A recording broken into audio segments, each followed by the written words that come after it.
Emergency room demanded a review. So I gave them one. Early August 2018, I tried to break up a late-night fight between my cat and my parents' dog, and I lost. Didn't realize at the time just how bad cat bites are. So the next morning when my hands swelled up, I went to the emergency room, where they gave me antibiotic. I'd been on antibiotics twice already that year, for pneumonia and a UTI, so despite knowing my allergies to both penicillin and sulfur were on my chart, I made sure to request ones I wasn't allergic to, because they gave me sulfur antibiotics and I almost died. 2 days later I'm back in the ER and get different antibiotics. I have good credit and would like to keep it that way, so paid off all my bills as soon as I received them. Drama with getting additional bills later to the point where I called and asked the registrant to go through my account to make sure I had paid everything, and if I hadn't, I would like to pay it over the phone. Cut to months later, when I get some very angry calls from a collections agency trying to collect on the bills I had already paid. It took a three-way phone call between the ER, the collections agency and me to figure it out, but we figured it out. Cut to the past 2 weeks, where I have gotten 10 different emails asking me to review the ER. One email, every business day, how did we do? Reminder, give us your feedback, don't forget to review. So, I did, on Yelp, Facebook, and Google, just like they ask. This place almost killed me with antibiotics that my medical history clearly states I am allergic to. Then they had the nerve to send my already paid bill from their attempted manslaughter to a collections agency. I'm likely not the only person they've tried to bully into double paying a bill. Now it's a year later and they've suddenly decided to hound me for a review. Paraphrased, you can call me Karen.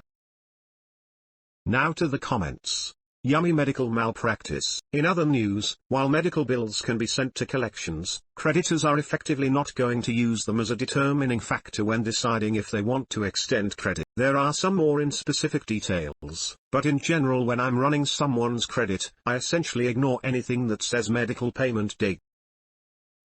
OP replied, "That's actually really good info to know, thanks."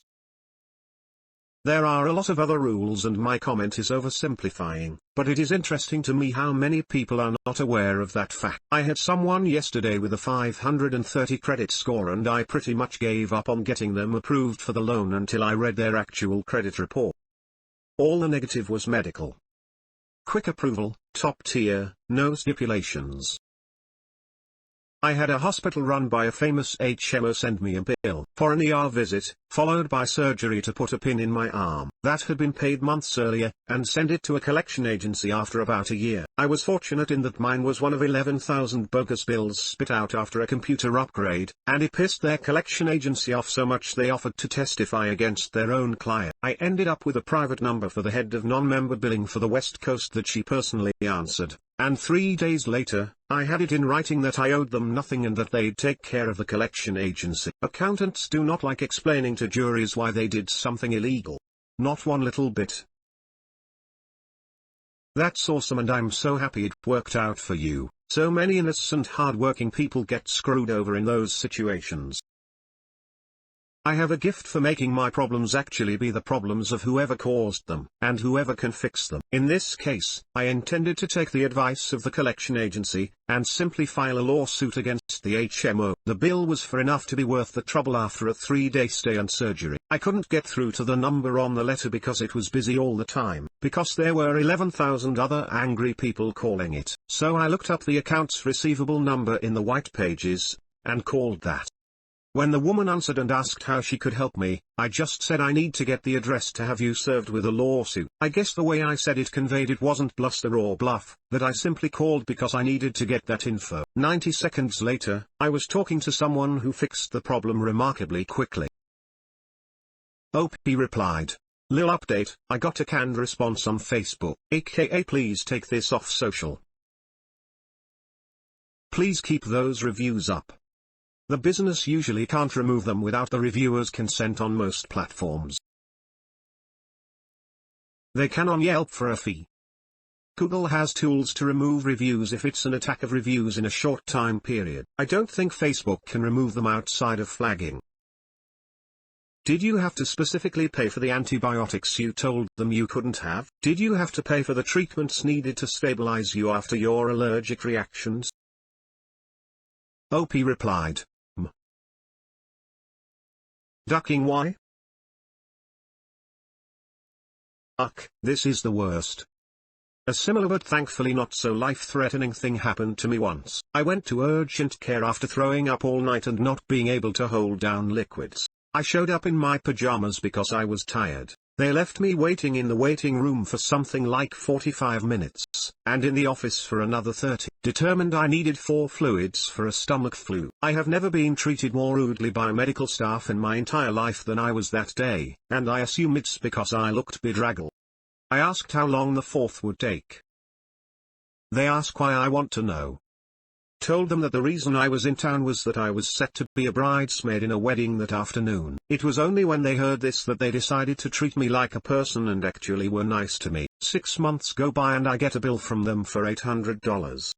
I call and ask what's going on, and they tell me my insurance doesn't cover urgent care, so I need to pay the full cost. So, I call my insurance and they tell me they only just received the claim from urgent care 1 day before, and they'd already agreed to pay 80%. So not only did they treat me like dirt for not looking presentable at urgent care when I got 3 hours of sleep and was dangerously dehydrated, but they also tried to get me to double pay the bill and steal an extra $800 from me. I left them a Google review at this point, and a day later I got an email from the owner asking how he could make it right with me. I told him that the time to make it right was when I was a sick and vulnerable person at his clinic, and nobody made it right then. I had similar for a bill that was not submitted on time to insurance. Here at least, that means they get to pound sand and neither we or the insurance have to pay anything. But they still sent bill. I bet many of the gullible pay it.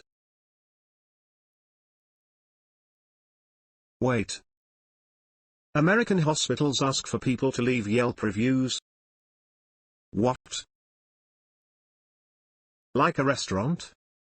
Just every story I hear about healthcare in America seems wild. In my hometown, it's common knowledge to avoid the city-named hospital unless you want to die. Workers won't even take their family members there in an emergency. Staff are useless and hate their jobs. People with chest pain are ignored in the emergency waiting room for hours. Wrong medications are given to patients. The list goes on. Naturally, you also have the people in the ER who are there because they sprained their wrist. They should be in urgent care instead. They'd be seen a lot quicker. But that's a tangent for another day. Yelp and Google are not kind to the city-named hospital due to long waits and terrible staff. That's interesting because the county-named health group that I go to has given me some of the best care I've ever gotten. Same with the city hospital. In Australia, they put a different colored band on your wrist and lost your allergies on it before they give you any medication or treatment. They also don't charge you for the ER visit. You get charged for the meds. Most hospitals have tons of safeguards. If a doctor orders a medication that you're allergic to, most every electronic medical record system will fire off tons of warnings that the doctor needs to acknowledge and cancel, sometimes with them having to write a reason why they're ignoring the alert. Yeah. We normally get an extra consult. My wife's list is so long, including about 80% of the available pain meds, including morphine. Some are unique reactions and not allergies, but there is no other way to list it. But when she's clear about this, you can tell they appreciate it and seem to pay better attention.